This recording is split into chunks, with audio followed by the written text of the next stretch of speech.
Hey, what's up everyone? It's Raj from the Injury Insight. Welcome back to another episode. Today, I'm looking at the unfortunate injury of what was becoming a breakout year for the New Jersey Nets, Caris Levert. We found out that he had what is known as a subtalar foot dislocation. All in all, the injury looked pretty gruesome, but it's probably the best outcome you could ask for, all things considered. So first, we're going to go over some video, and if you're queasy, don't look at it, just skip past the anatomy part, and then we're going to go into what the injury means, and also, lastly, we're going to go into his return to play timeline, and if there's any long-term risks for Caris Levert. Alright, so here's the video. You've been warned.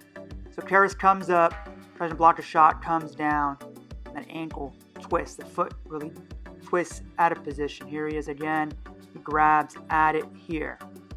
So I've freeze the moment where that foot twisted inwards. You can't really see it that well, but I just used those two colored lines to really show you the angle. You can see it's almost 90 degrees. It's like the worst geometry problem you've ever encountered in your life. Obviously, the foot is not supposed to turn that far inwards. The money shot, for lack of a better word. This, you can really see how acute the angle is, and that foot's really turned inwards. You can kind of see him looking at it and grabbing at it. I can't imagine the panic kind of going through him. And even the training staff's face when they first saw it, they immediately called for the stretcher to come out. So here's the real meat and potatoes of today's video. The foot and ankle is my specialty, so I always enjoy showing off foot anatomy here. And so we're going to start adding some labels.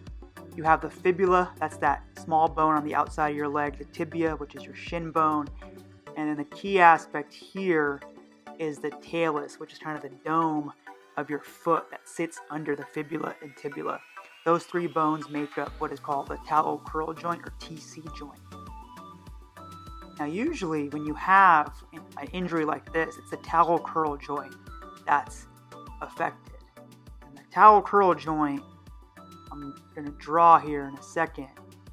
The talus curl joint sits above the talus right here. So let's draw this in. This right here is the kind of above the talus where that talus curl joint is. Now in Caris Levert's case, what he dislocated was the subtalar joint, or the joint that's below the talus. And that is a critical distinction for multiple reasons. One is for the fact that there's much less involvement or risk of fracturing other bones, like the fibula, which often happens. I've had a broken ankle with the fibula and ligaments as well. And also, in Caris Levert's case, there's a big difference between damaging ligaments that are in your talus curl joint compared to the ligaments in your subtalar joint. So generally, the talus curl joint has 2 more ligaments, 7 compared to 5. And also, those talus curl joint, or the above the talus joint, they're stronger because they have to deal with more stress, because there's stress during pretty much all activities with the foot, whereas the subtalar joint ligaments only have to deal with certain motions. So when you have a ligament that's stressed more, naturally it's stronger, and also when it gets damaged, it takes longer to recover.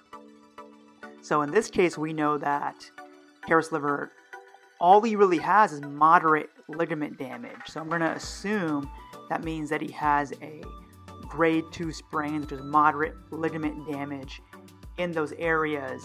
And that's a far cry from having a dislocated talus curl joint with potential for bone fractures and major ankle ligament damage, which can take 10 plus months to recover from. So generally moving forward for Caris Levert, the plan, I have it listed here as 10 to 12 weeks. They'll mobilize for 4 weeks, put him into early range of motion and weight bearing, and then they generally gradually increase the intensity of activity. Now, there are some risks associated But I want you to know that this is a pretty rare injury, and the sample size on these is really small. So to give you a reference point for how rare the injury is, subtalar dislocation accounts for 1% of all joint dislocations from the research I could find. And even within that 1%, only 10% is actually only that subtalar joint. The other 90% also have damage in other areas. So he was very, very fortunate here. Now, the risks here, there's the potential for increased risk of subtalar osteoarthritis, and also as a big leaper, and when you're landing in these dangerous spots like you constantly are in the NBA, there's always chance for re-injury. So all in all, like I said, for Caris Levert, the injury is probably the best you could ask for considering what happened. Like the Nets have said, he'll be back this year, and that makes perfect sense considering how relatively clean the injury was. The only thing he really has to deal with is that moderate ligament damage. So although the injury looked pretty bad, sometimes there's more than meets the eye here.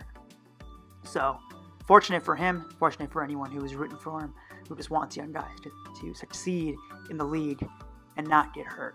So that does it for this episode of the Injury Insight. You can always follow me on Twitter at 3CB Performance. Head over to the site for more different articles. And then also, lastly, if you're interested in the clinical side, you can head over to my clinical website, 3cbperformance.com. Until next time.